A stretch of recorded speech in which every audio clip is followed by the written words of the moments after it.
The key to improvement in Valorant or any game in general is learning from your mistakes to make sure you don't make them again. So in this video, I'm going to share with you the 5 common mistakes players make in Valorant and how to fix them. My name is Fluffy, and before we do get into the video, make sure to hit that like button as this shows me that you are enjoying the videos. And if you want to see some more Valorant tips, make sure to hit that subscribe button with the little bell notification so you don't miss any videos in the future.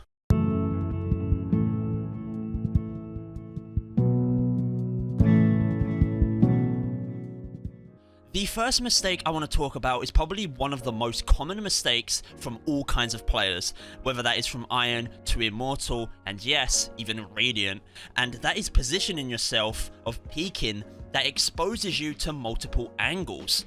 Obviously, this is bad for a multiple number of reasons.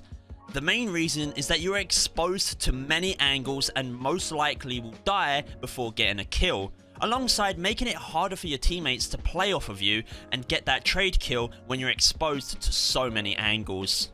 For example, we're going to be using Ascent A site here, as I believe this is probably the best example that I could give due to how many angles there are when you are pushing this site. And in low ranks, I will see many players do this, where they will wide peek and expose themselves to all these multiple angles, and when you are doing this, you are taking a gamble of where you will be pre-aiming the one spot the enemy is holding, or you're hoping to get that lucky flick on one of the other angles. The safer way to do this and increase your chances of guaranteeing the kill is to position yourself so you only have to fight one angle at a time. For example, if I wanted to clear A site here, I will do this. So I'm doing this as a live recording right now. So right now we're on A long and we want to take the A site, as you can see. Now there are multiple angles that you can see. We have obviously got generator for both sides. We've got dice or green box, as you like to call it. We got heaven, left side, heaven, right side, under heaven. We got these boxes here and we got this box right here. Right. So once you are coming up to A long, you want to clear these angles one at a time. So the way I'm going to do this is that I'm going to get away from this angle, I'm going to stay far away from this angle. And I'm going to peek here. I'm going to peek the little box area, slowly peek up to the grass, right side, quickly peek box. And I'm going to keep jiggle peeking each time. Now up here, I'm going to check here, go check behind dice. So obviously just jiggle peeking to make sure if I don't get shot from the heaven guy up here. And then I'm going to check heaven. And then I'm going to quickly go across, checking dice left side, checking heaven.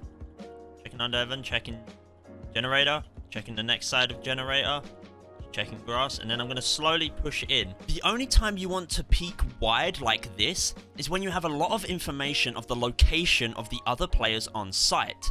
With this, you also want to keep in mind, while not just peeking the angles, but holding the angles as well.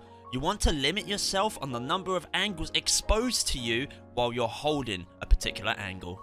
The next one is also related to peeking, especially at lower ranks. In lower ranks, players hold W way too much when they are clearing angles, where they will most likely be taking a gunfight. So when clearing angles, or peeking in general, you always want to be using your A and D key, avoiding W as much as you can. This is because when you counter strafe, this gives you the fastest time to stop your momentum for those accurate shots. And this is also the most comfortable. Whereas holding W to counter strafe, you will need to press your S key, which is not possible for most players and is very uncomfortable. So when clearing angles, you want to be using the A and D key. That way, when you go into a gunfight, you can counter strafe in the most comfortable and quickest way possible. And with this, you want to avoid using your W key to push angles as much as possible, unless you're a judge user.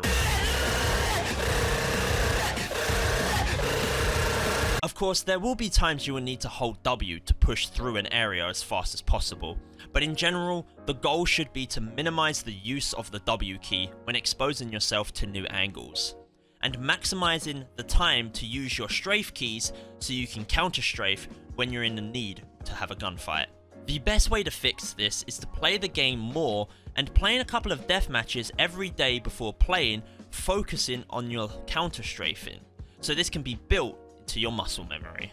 The third one is something that even I see in high ranks of Immortal and Radiant, and that is players do not clear the bomb site completely just because they want to get the bomb down and get the time off of their side. Just because the default spots on the map are quick and open does not mean that you should force a rush to plant. In Valorant, the bomb sites have a lot of cubby spots where players can hide, and if the enemy player has a good trigger discipline, no one will know that that player is there until the cubby has been cleared.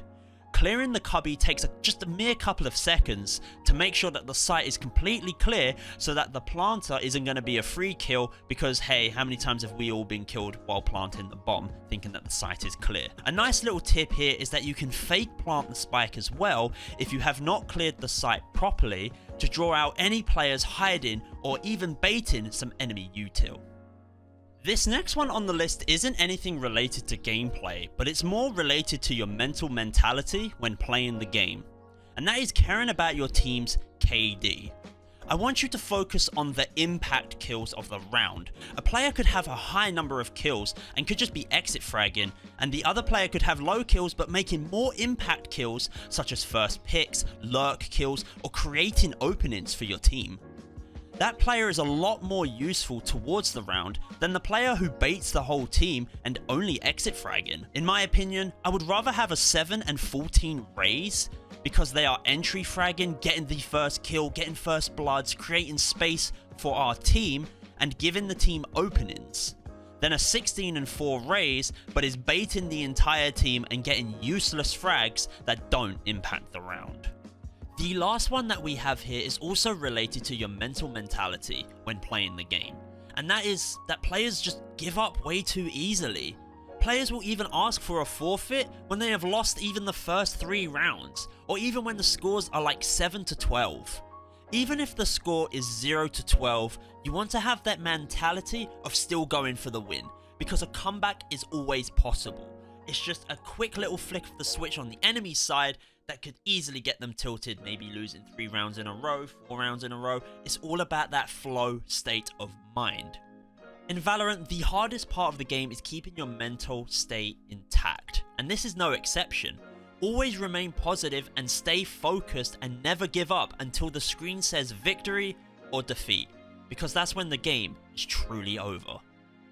So that was the 5 common mistakes that I see players make in Valorant. If you enjoyed this video, then please make sure to hit that like button below, and if you would like to see some more tips on Valorant, make sure to hit that subscribe button. That way you never miss an upload. If you want to see some more live tips or my gameplay on Valorant, make sure to check out my Twitch, which will be linked down below. But thank you all so much for watching, and I'll see you all in the next video.